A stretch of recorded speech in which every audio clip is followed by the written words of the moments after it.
Next week is a big day for us theatre fans, as on the 22nd of November here in the UK, we get the release of the Wicked film. We have been waiting for this movie for years upon years. We've been waiting since they first announced that it was going to be happening. We've been waiting since they announced Cynthia Erivo and Ariana Grande in the cast. And we've been waiting since all those trailers, since all the amazing merchandise they've released. And yeah, I haven't spoken about it that much. I did one little trailer reaction, and honestly, that's even more than I normally do. So I haven't had many opportunities to tell you, yes, I am quite excited, honestly. They're really hyping this up. They're really building it so well. They're doing so much to promote this film. It's fantastic to see.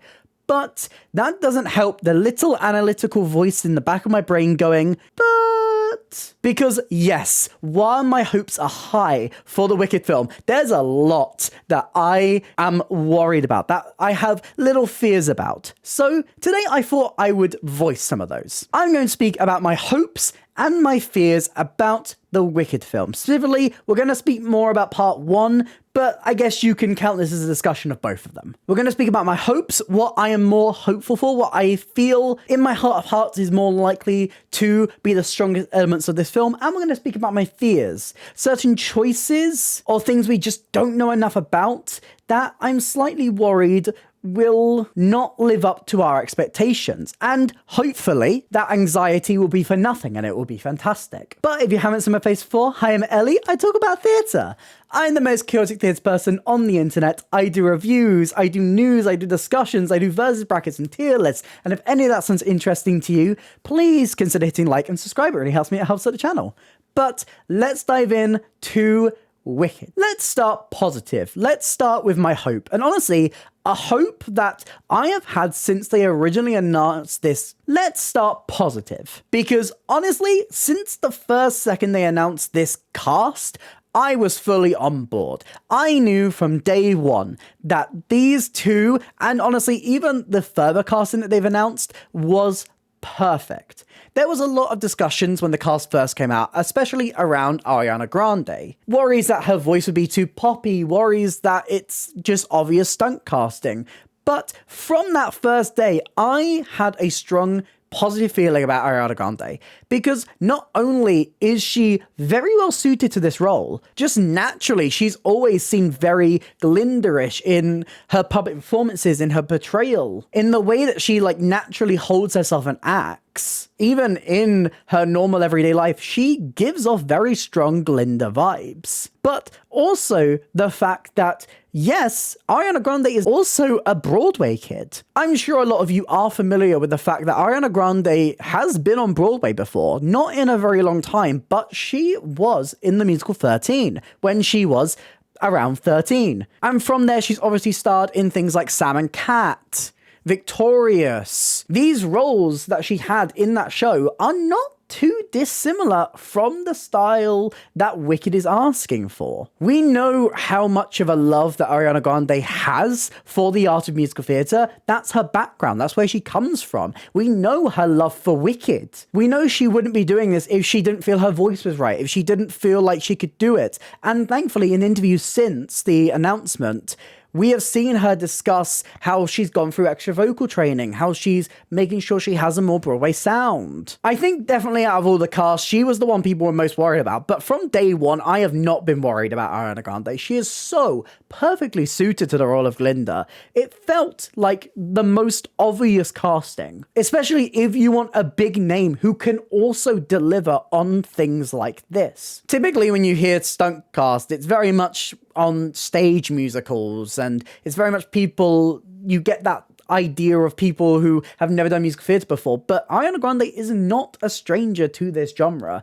And I think her Glinda, especially from trailers and from interviews, we know how much she loves this role, and we know how much she is going to kill it. I am very much looking forward to her Glinda, but equally, I'm looking forward to Cynthia Erivo's Elphaba. Cynthia is a powerhouse performer. We have seen it time and time again. Even when she is given roles in musicals that aren't that great, she kills it. Have you seen the clips of her singing the song from I Can't Sing, the weird X Factor musical? Yes, Cynthia Erivo was in an X Factor musical. It was not great. It closed quite early. I need to make a video on it eventually because I keep meaning to and then I keep forgetting about it. But if you listen to her, even from her early days, she has pipes. Not to mention her other roles in things like Sister Act, in the colour purple. She's done so much. She's had a very illustrious career where time and time again she's proved that she's got the chops. I was honestly quite surprised that she hasn't done Alphabet on stage. And yes, it's going to be very interesting to see these two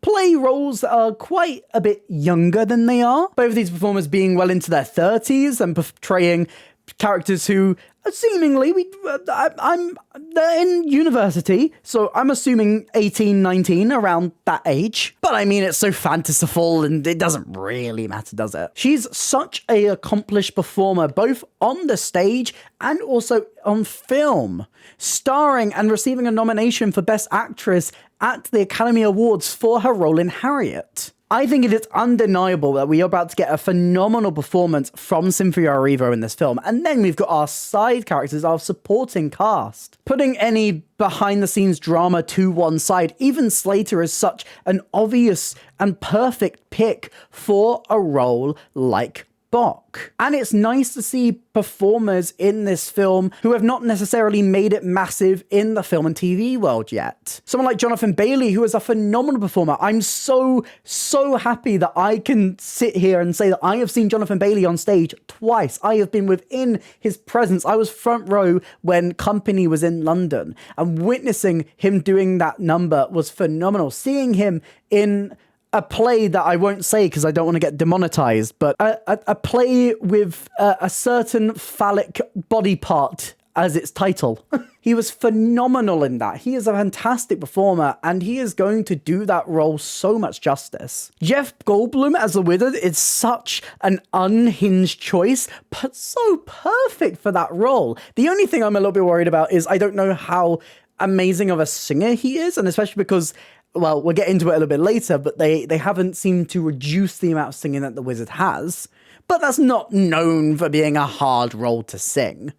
I don't see it being out the realm of possibilities that, gonna do a great job. And even the additional characters, having Bowen Yang in this film, Sharon D. Clarke, who is always phenomenal having a cameo, Kiala Settle as well. There's so many wonderful performers in this film, and I can't wait to see every single one of them. It's going to be an absolutely beautiful experience, and I think wholeheartedly I can say the cast are going to be phenomenal. I have so much hope. I have so much faith in this cast that they're going to do very well. With that said, and I've hinted at it a little bit, my first fear is about the songs. We know the official track list for the first film, and as expected, it's Act 1. But I did personally expect to see this track list and to see a couple of songs removed and maybe something new. Now, I'm very strict with my musical films. I have two steadfast rules that I do think Wicked is going to adhere to, but doing it in a very different way to how I would normally expect this to be achieved. My two rules: one, you need to stylize. You need to stylize everything about this, because musical theatre as a genre is so larger than life, and on stage you have that natural suspense of disbelief. You know that what you're watching is not real. That's a lot harder to achieve during a film. That's a lot harder to achieve on screen. And by stylizing your cinematography, by stylizing your sets, by stylizing and stylizing again, you can make that suspense of disbelief kind of work a little bit stronger. Now, the thing is, this is a lot easier for something like Wicked to achieve because it's naturally very fantasy heavy. It's already very larger than life. It's a lot harder for something like Les Mis, where why would you even attempt to make a gritty, realistic Les Mis film? I feel like anyone trying to do that would be, trying to do something completely unachievable. I don't know why anyone would ever try and do that. Yeah, I'm not scared about that one. My other rule I am a little bit though, because my other rule is that you have to adapt. Not everything that works on stage will work on film. The pace of a film is different. You can go from location to location a little bit easier, and that will change a lot about your book. You can't just take the script from the musical and just plop it onto screen. And to their credit, they aren't doing that.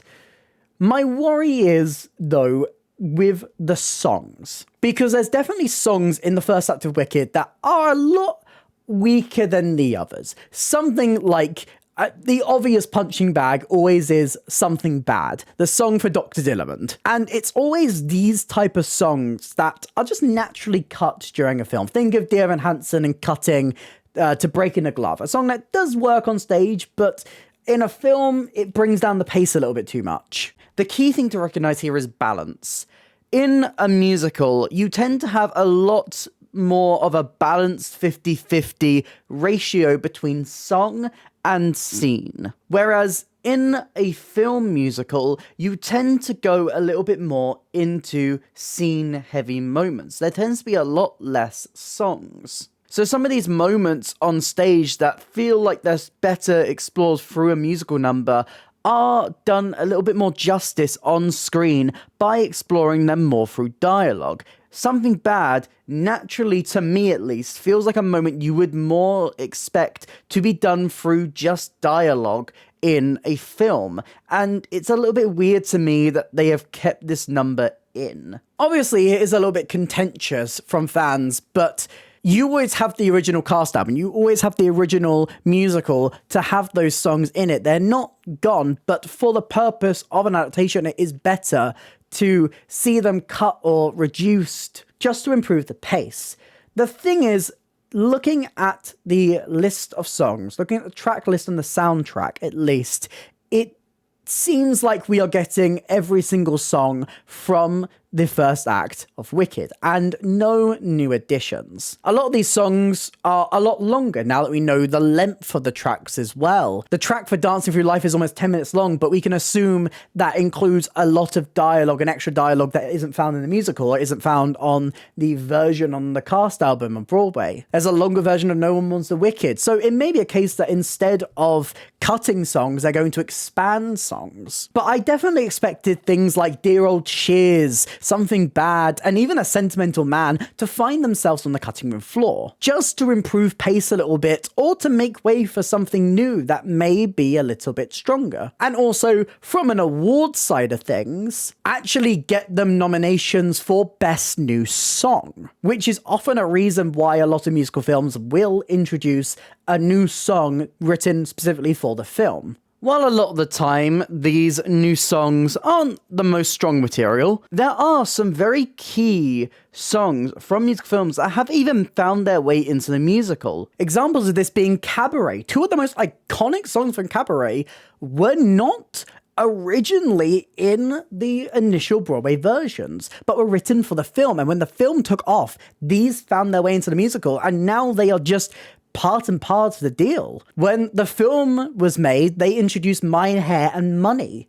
Two songs I can't even separate from Cabaret anymore. All this to say that it's not necessarily a bad thing to remove some of these songs if it can pave the way for something new, if it can do something different. But the caveat is that this is not a traditional musical film. This is not a film that is taking both acts and trying to cram it into the same amount of runtime. This is taking all of Act 1 and making it a lot longer. So, even though I am a little bit worried for it, I can see where this could possibly work, but I know these songs are not the strongest material in Wicked. I mean, I would be very surprised if you turn around to me and said your favourite song in Wicked is Dear Old Chiz. I don't know, maybe someone really loves Dear Old Chiz, but I don't think it's anyone's favourite song from Wicked. But definitely my typical feeling is to cut some of this material that can bring down the pace. And it's hard, even with the differences from this adaptation to others, it's hard for me to get rid of that voice in the back of my mind being like, maybe, I don't know if that's going to work. So I would say that is one of my fears. A fear that I feel like could very easily be proven wrong, but a fear nonetheless. Before I move on though, I will make it clear that we are definitely getting new songs in the two Wicked films. Stephen Schwartz has confirmed that he has written new material for the Wicked movies. So if the tracklist is to believe, then they're not keeping a song secret from us. It looks like all of these songs, plural, will be featured in the second part of Wicked. A fear, but also a hope. Weirdly, it counterbalances and balances between the line very much, is the cameos in the film. I'm so glad, first of all, that we are seeing so many different performers in this film. Not only powerhouses like Ariana Grande, Cynthia Erivo, people who have done Broadway before, or done the West End before, like Jonathan Bailey, or people who have been in musical films before, like Kiara Setu, but also names from London theatre who have been in Wicked, or who are massively associated with the musical genre. People like Sharon D. Clarke, people like Jenna Boyd, people like Alice Fern, one of the most famous UK Elphabas, who's going to be playing Galinda's mother. Specifically Galinda, because she's Galinda's mother, because we're taking it from the start of the musical. Ah, shoot, should I have been calling her Galinda this whole time? Whoops. Now, my worry about this is really simple. I hope they spread them out. While it is a shame, and while it is going to be a little bit sad if some of the big players aren't in the first film, I really hope that we see these cameos spread out between the first and second Wicked films. I don't want it to be too distracting, essentially. I want us to be able to just be looking at this film and go, oh, I know them. Oh, I've seen them on screen. Oh, I've seen them on stage. Fantastic. I know them. And have that joy and that almost like Easter egg seeking to enjoy in both this part and the next part too. And especially if they are spread out between the two films, I think we're going to be able to see a lot more roles and a lot stronger parts for these performers who have all given so much time to Wicked. My next big hope is design. Oh my God, I'm so thankful for the fact that we have so many physical sets in this film, and we've seen so many of the locations. The design work on the Wicked film, already from what we can tell, is phenomenal.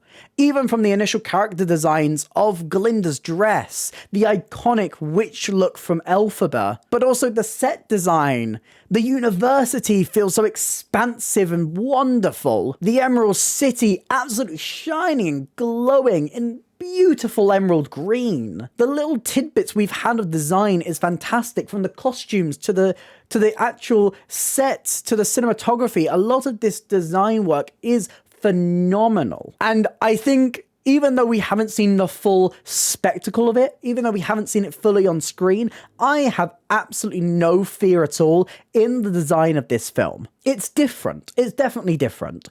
But it's still absolutely glorious, and all of the shots that we're getting, all of the imagery that we're getting is spectacular to see. This does come with one worry that kind of links to it though, and that is the overall aesthetic of Wicked and how different it generally feels to The Wizard of Oz. We've seen, even from the first trailers that they released, that there is definitely going to be some kind of presence for The Wizard of Oz in the Wicked film. And from a outlook, from, you know, a general perspective, yeah, that obviously makes sense. It's a prequel, right? It's telling the story of before Dorothy came to Oz and giving you a different perspective on it. But I see Wicked and The Wizard of Oz as very separate entities. I don't know if everyone agrees with me on that, but that's generally how I see it. Even on the stage, Wicked has a very different visual aesthetic to The Wizard of Oz. While they are both very bright and colourful, one feels a lot more technicolor than the other. One has a lot stronger of a steampunk feel. And I worry that the Wicked film is going to lean too much into nostalgia over The Wizard of Oz, because that's not what Wicked is about, really. I like Wicked being fairly distant from the story of The Wizard of Oz. The only bits that we get are the little discussions, the moments where we know that Dorothy is in Oz at the same time. Having Dorothy very much to the side in the background instead of being front and center. The other thing we need to remember though is copyright, because this is a whole bundle of other things. We don't actually know how much imagery Wicked can take from The Wizard of Oz, because, simply put, it's not their license to play with. Universal own the rights to Wicked. Universal own that copyright to produce a Wicked film, but MGM are the owners of The Wizard of Oz and that imagery. So again, even similar to the songs, I can see how my worry is going to be for nothing here. Because even if we are definitely getting imagery of Dorothy and the lion and Tin Man and this, that, and the other, of the classic version of The Wizard of Oz that we know, we're not going to be able to have it be very drastic. But that doesn't mean it won't be taking a lot of influence. It doesn't mean that we're not going to see a lot of references to it.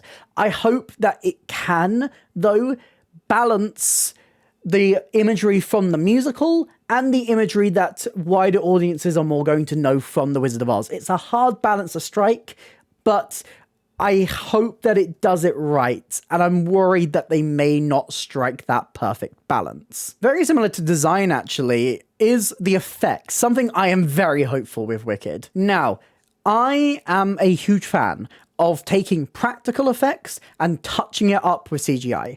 I think CGI works best when it is that blend, when it's more being used to enhance physical than to create everything. We've seen certain things in the Wicked film that are practically all CGI, including Dr. Dillerman, something that I'm not massive on. I would have preferred a more human Dr. Dillerman like we get in the musical, but I understand that this does link to the book version of it more, and more of the becoming more animalistic. But we know that they built these sets very physically. We know that they were filming on location. We know that they were using a lot of physical imagery and physical effects. And to use CGI to enhance that is always what I would prefer, and always what I feel brings out the best result in the end. And especially for a story like Wicked that is so expansive, so fantasyful, so beautiful. I want the cinematography and the effects and everything to match that. And I have a strong feeling and a strong hope that it will. But another fear I have, similar to the songs, is the fact that I worry that this film is going to spread itself a little bit thin. This film, which is adapting one act of the musical, is the same length as the entire musical. And we know that they have the book to look to. We know that they have a lot in that book that wasn't adapted. But even so, Wicked and the book it's based on are very tonally different. And that is going to be a lot to balance. And we've already been through it, essentially, where Wicked has taken the material from that book that it feels was best to use. So it is interesting, and something that I don't think we've really seen much before, going back to that original source material to pull more. Because if there isn't enough in that book that works tonally, this film is going to find itself spreading itself quite thin. A film musical is naturally more heavy on dialogue, naturally more heavy on these scenes rather than music, so that makes sense. It makes sense that the track list altogether equals about an hour, and the majority of the screen time being more of the dialogue heavy sequences. That naturally works more with the pace of a film, but I do have a general worry that we're not going to see the right material adapted from the book, or things are going to be a little bit tonally inconsistent. I worry that general audiences who are fairly familiar with Wicked may be put off by some of the things that are adapted from the book. The book is weird, so I guess the fear is that they're not quite going to take the right material. They're not going to spread it out enough. But with that said, on the other hand, there are a lot of plot holes in Wicked. There are a lot of plot holes in Wicked. Let's not beat around the bush. I always say it, and I'll say it again. Wicked is like fan fiction. It's a little bit fan fiction-y, especially the first act. It is very similar to like Wizard of Oz roommate AU fan fiction. And like that's not necessarily a bad thing. It's camp. And I kind of enjoy that about it. I enjoy that tone to it. Even if it's not perfect, but it does have darker elements. And the book definitely has a lot of darker elements that are going to have to be very carefully adapted. And I hope that Winnie Holzman, who is coming back, who originally adapted this book for the stage, can play with that and can take some of the material that she didn't adapt from the first time and improve on it, bring it back in and make it more impactful. It's very weird. Some of these are like, I'm scared, I'm also hopeful. It's weird. It's a weird feeling, but that is generally my vibe. I mean, that's always my vibe. My vibe is always, I'm really excited for this, but what if it's bad? And I don't think it's going to be bad. And the main reason I don't think it's going to be bad, the main thing, and the reason that I can say I am generally not that scared for any of these fears, and that is John M. Chu. John M. Chu is 100% the right director for the Wicked film. 1,000,000%. And all I need to do is show you In the Heights. His version of In the Heights, the film version of In the Heights that he directed, proves to us that he understands musical theatre. He knows what works and what doesn't work in a musical film. You see that in the Heights. You see the stylization. You see how even a musical that is set in a very naturalistic setting can be played with, can be given that stylization to make it work on film as a musical. If you can do that with a film like In the Heights, in a film just set in a normal everyday place in New York, you can do that with something as magical and fanciful as Wicked. He has proved he knows how to adapt. The In the Heights film that he worked on changed a lot from the musical. Whole plot beats were uprooted, characters were cut out. While I preferred things from the musical and preferred things from the film, all of these changes felt right for the story that they were telling. And that's all I really want. It felt right what they removed from that. It felt right what they felt wasn't quite right to bring it into the film of In the Heights from the stage version.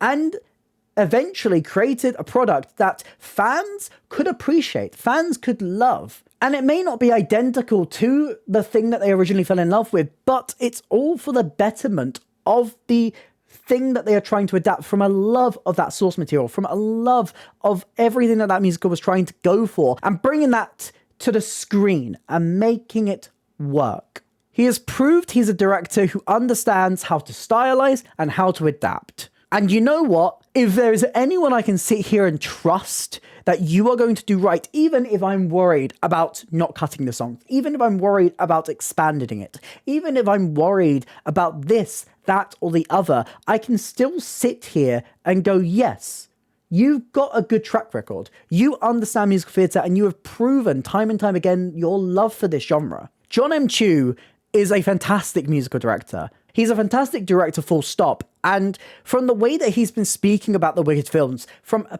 position of love and passion about it, I think we are in safe hands. But those are my weirdly mixed fears and hopes. What are you hopeful about for the Wicked film? What are you a little bit worried about? Let me know all your thoughts in the comments down below, and let me know if you got your tickets yet, because I have. I've got my tickets. I'm so ready. I may have made a video all about things I'm worried about, but God, I'm so excited. I'm so excited. This is the biggest cinematic event in history. I am so ready for it. If you did enjoy this video, please consider hitting like and subscribe. It really helps me. It helps the channel. Here's some links to some other videos on screen right now and a link to my Instagram if you'd like to drop me a follow over there. I also have other social links and a merch store in the description down below. But that's it for me today, and I hope to see you next time. Bye.